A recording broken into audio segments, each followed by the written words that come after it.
ہاں لاکھ بک لگائیں گے، لکھ لگائیں گے، حضرت اسامہ کہیں گے رسول اللہ مان جائیں گے.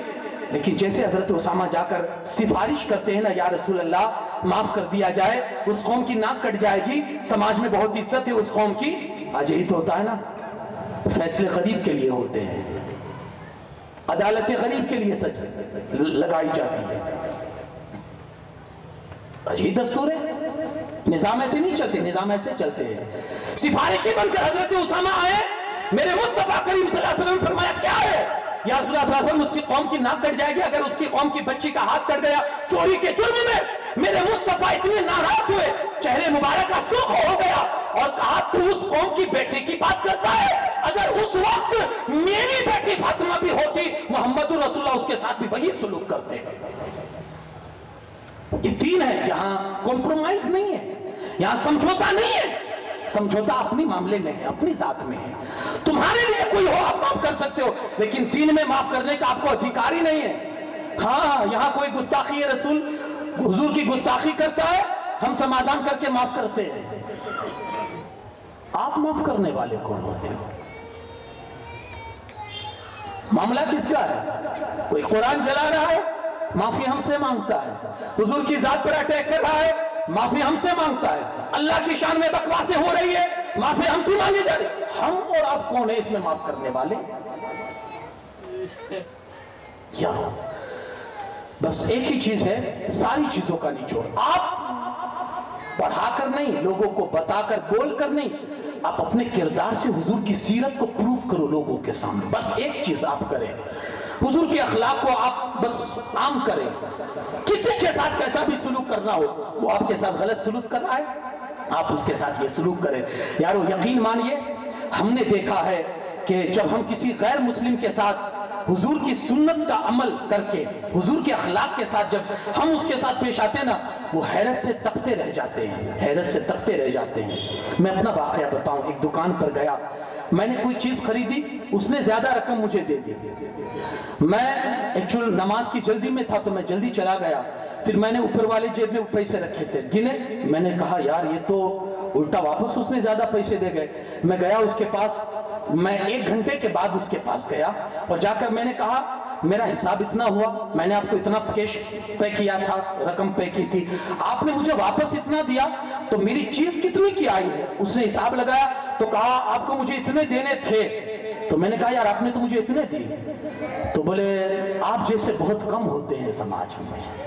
اس نے یہ جملہ بولا، مجھے بڑی خوشی ہوئی. اس لیے نہیں کہ میں نے یہ اچھائی کی، مجھے خوشی اس لیے ہوئی کہ اس کی نظر میں اسلام کی اہمیت آئی کہ ہم مسلمان ایسے ہوتے ہیں.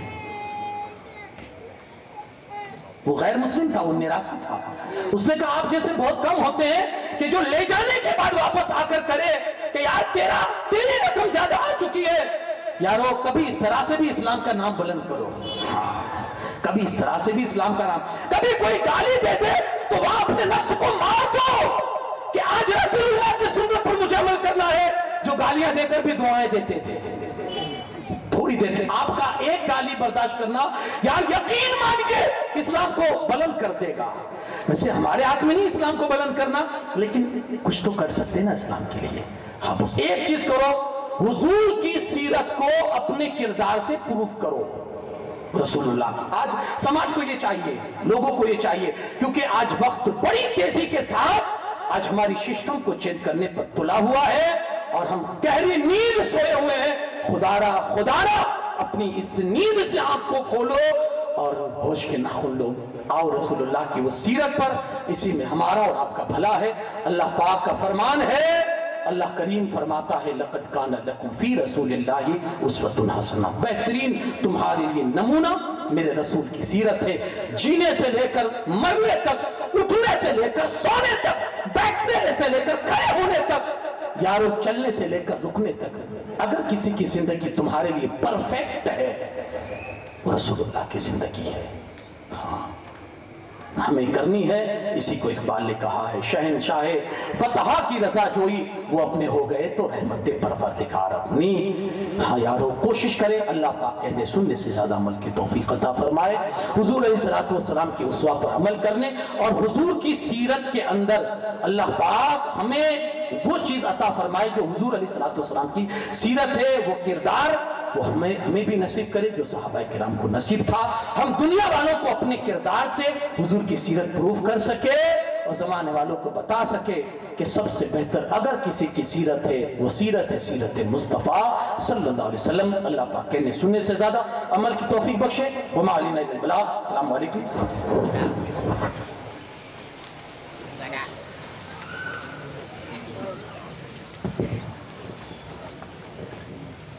تاجدار حرم اے شاردی تم پہ ہر دم کرو درود و سلام او نگاہ کرم ہم پہ سلطان دی تم پہ ہر دم کرو درود و سلام. دور رہے کر